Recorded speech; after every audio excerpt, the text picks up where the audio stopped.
কেবল খোরপোশ নয়, কৃষিকে বাণিজ্যিকে রূপান্তরিত করা হচ্ছে। সেক্ষেত্রে অন্যান্য ফসলের তুলনায় নার্সারি অনেকটা লাভজনক মনে করে বাণিজ্যিক কৃষির তালিকায় নার্সারিকে প্রাধান্য দিচ্ছে কৃষি সম্প্রসারণ অধিদপ্তর, যার ধারাবাহিকতায় বরিশাল অঞ্চলে গড়ে উঠেছে নতুন করে নার্সারি। তবে এবছর গাছের চারা বিক্রি কিনে কম হওয়াতে চিন্তায় আছেন নার্সারি মালিকরা। বিধান সরকারের প্রতিবেদন, ছবি তুলেছেন জসিমউদ্দিন।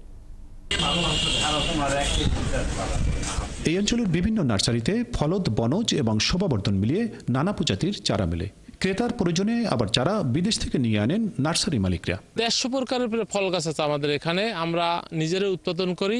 আর বাইরে থেকে আমরা খালি অল্প কিছু কলপ কিনে আনি, রামবুটান, অ্যাভোকাডো এবং ডুরিয়ানের। কাঠের চারা বেশি চলে, ফুল গাছ অল বছর চলে এবং ফল গাছ আষাঢ় শ্রাবণ মাসে ফল গাছ বেশি চলে। দেশের বিভিন্ন স্থান থেকে পাইকার আসেন এসব নার্সারিতে চারা কেনার জন্য। মৌসুম উপযোগী চারা কিনে তারা বিভিন্ন হাটে বা বাজারে বিক্রি করেন। ওই চারা, আম চারা, মালতা চারা, কমলা চারা, এরকম আমি নিয়ে ছোট মাল বড় মানে বেশি। 10 টাকা আমরা কিনে নিলে 15 টাকা বিক্রি করতে পারি।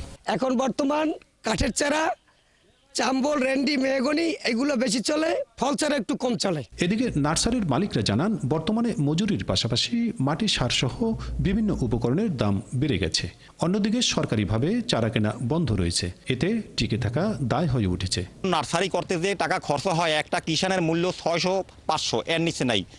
তা আমাদের এদের দিয়ে আমাদের কিছুই থাকে না, আমরা মালিক ভেনিস। বর্তমানে আমরা সে অবস্থায় না, আগে যে অবস্থায় ছিলাম।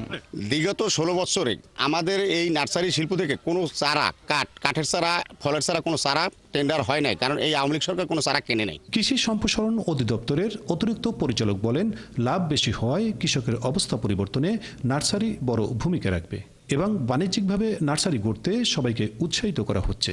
খোরপোশে কৃষি থেকে আমরা বাণিজ্যিক কৃষিতে উত্তরণ করেছি।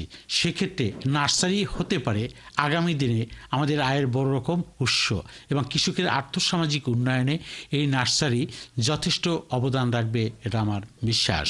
বিভাগের 6 জেলায় প্রায় 4000 নার্সারি রয়েছে।